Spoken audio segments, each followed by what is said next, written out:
will normally be held, its accommodation is such that it can take adequate exercise. Now, if you've got a puma, or cougar if you like, let's call it cougar, and a leopard, and you have to build something that can maintain them and give them regular exercise within the enclosure, and they've got drainage and ventilation and lighting and temperature control. That's so expensive, especially in that time. Before, you just had this great cat that you kept on the property and pressure, for instance. Now you've got a big expense. I think, sadly, that it was those two stipulations that led to big cat owners releasing their pets just before this act came into force.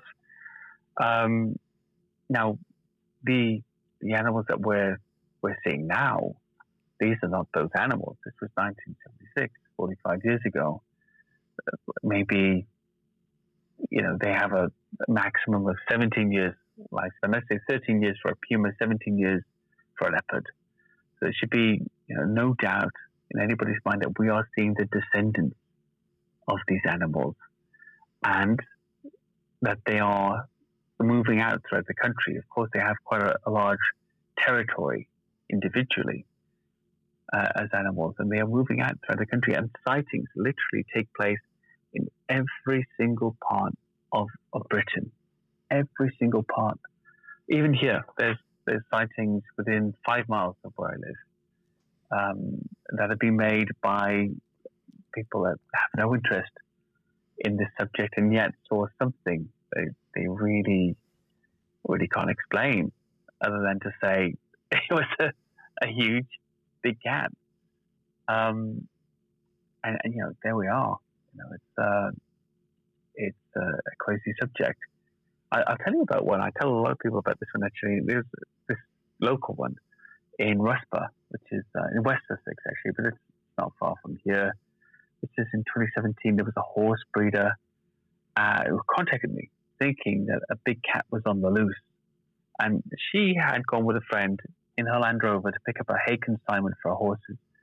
And there's the way it works here sometimes, that there's a farmyard, you have a contract with them, you just drive in and take it. There's nobody there. You just take your hay, load it up, and off you go. So she arrived about 9:30 p.m. at night and had loaded the hay and was literally just about to leave when she saw, illuminated by her headlights, an enormous jet black cat walking towards them, her and a friend, looking at them intently, about 45 feet away. She had stopped and licked its nose before casually disappearing into a hedgerow. Now, her description, I don't know what she said, it was huge, it had big eyes shining back at them. It wasn't bothered by them. She saw it close enough to see that it was male, about the size of a Great Dane, but much, much heavier built, and definitely male. Body about 4 foot long, tail 3 foot long, black. Now, she was a horse breeder, so she said, I'm very good at judging size.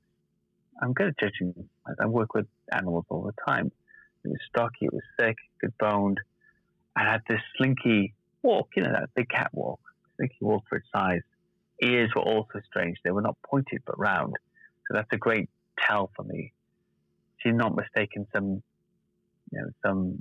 domestic cat at an odd angle. She's not seen perhaps one of these designer savannah cats in the dark and been spooked out. These F1, F4 savannah cats, these serval domestic cross that people are very fond of keeping at the moment. She saw a big cat, and there's no other explanation for it. Now, sightings like that, that's just a very regular, normal type of description that happens all over the country. And 9 times out of 10, they describe a melanistic leopard, often, which is quite curious when you think of it. It must have been a popular pet, or something that resembles a puma. And occasionally there are other things like jungle cats and lynx, but they're more rare. And yet here we are, living with this unacknowledged problem in the UK, and I think it will become a problem of these predatory large cats spreading out throughout the country, unbeknownst to the British public. So with that, is there prints? Is there carnage? Is there livestock that's been laid to waste? Is there kind of some Yeah, other bits that go along with that? I think personally they're largely feeding upon uh, rabbits, which we have almost 40 million, and deer, many invasive deer species, and grouse and game birds and other things. Some sheep, but I'm so sure some lambs are taken. But we actually lose about 16,000 sheep a year to dog attacks. Just people walking the dogs in these areas. Now, when you think that Britain has 35 million sheep, that's actually not a lot. But still, a whole number of those attacks could simply be big cats, and farmers not knowing any better just think, oh well, here we go, a dog has taken some sheep again. That's just what's happened. Deer are often found, deceased, either killed by a bite to the neck or where the carcass has been picked clean. Very, very successful. So quite a few deer have been found up in trees as well, which is very hard for dogs to affect. I think it's my firm belief that this act actually created this issue, and since then the government has either not been interested or they've let it go so far that now they just have to ignore the problem, because if they address it in any way, then they have to do something about it.